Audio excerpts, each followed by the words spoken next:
From 1998 to 2019, the San Antonio Spurs have made the playoffs in 22 straight seasons. Gregg Popovich would start his time as head coach in San Antonio a year before in 1996 after taking over for Bob Hill, who was fired. Of course, no current NBA players were playing yet. Vince Carter wouldn't play his first game until 1998, and he might have just recently played his last NBA game too. When you look at the big three of Tim Duncan, Manu Ginobili, and Tony Parker, Duncan was in his final year at Wake Forest. He won a lot of individual awards, but he couldn't bring them a title. That was Arizona's for the taking. But Tim Duncan would end up going first overall a year later and help get the Spurs back in the playoffs and also have a great enough rookie season that allowed him to win Rookie of the Year. Manu Ginobili was still playing basketball in Argentina with a head full of hair before he would be drafted by the Spurs in 1999, but he wouldn't actually play until 2002. And Tony Parker, the youngest of the three, was just getting started in high school. The current Spurs roster that has an average age of just under 27 years old actually had 11 of their players that were already alive before the start of the 1996-97 season. In Gregg Popovich's first season as coach of the Spurs, his record to start was 17-47, and the Spurs finished with a 20-62 record. That put them in 13th place in the Western Conference. As you can imagine, the standings in each conference were quite different in comparison to today. The NBA back then only had 29 teams, and the two teams that finished with worse records than the Spurs were the Boston Celtics and the Vancouver Grizzlies.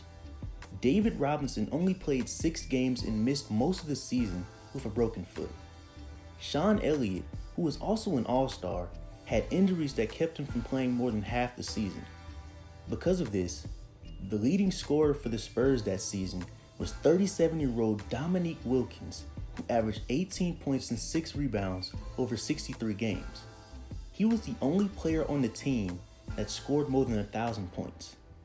The top 5 in MVP voting was Karl Malone and Jordan in first and second, followed by Grant Hill, Tim Hardaway, and Glenn Rice. While Karl Malone just won league MVP, Michael Jordan and the Chicago Bulls were on their way to repeating and winning back-to-back NBA Finals. Jordan was also the scoring leader with 30 points a game. Other award winners were Allen Iverson for Rookie of the Year, Dikembe Mutombo for Defensive Player of the Year, and John Starks for Sixth Man of the Year. Dennis Rodman also led the league in rebounds, and Mark Jackson led in assists. I also want to note that Kobe Bryant was also a rookie who was just barely averaging 8 points a game. Shaq had just joined the Lakers too. Outside of basketball, the Green Bay Packers had just won the Super Bowl, beating the Patriots, and the first overall pick in the NFL draft was Orlando Pace. The Florida Gators had just won the national championship, and Tiger Woods had also just got his first major win. All good things end eventually, and even in sports, like the Patriots and Spurs, all great dynasties must come to an end. I'm sure that Pop is likely to step down soon, so with that being said, if you haven't already, you should really appreciate what the San Antonio Spurs have been able to do over a 20+ year period. Thank you for watching the video. If you liked the video, like and comment if you think Gregg Popovich will be stepping down after this season, and also comment when you think the NBA season is also going to resume.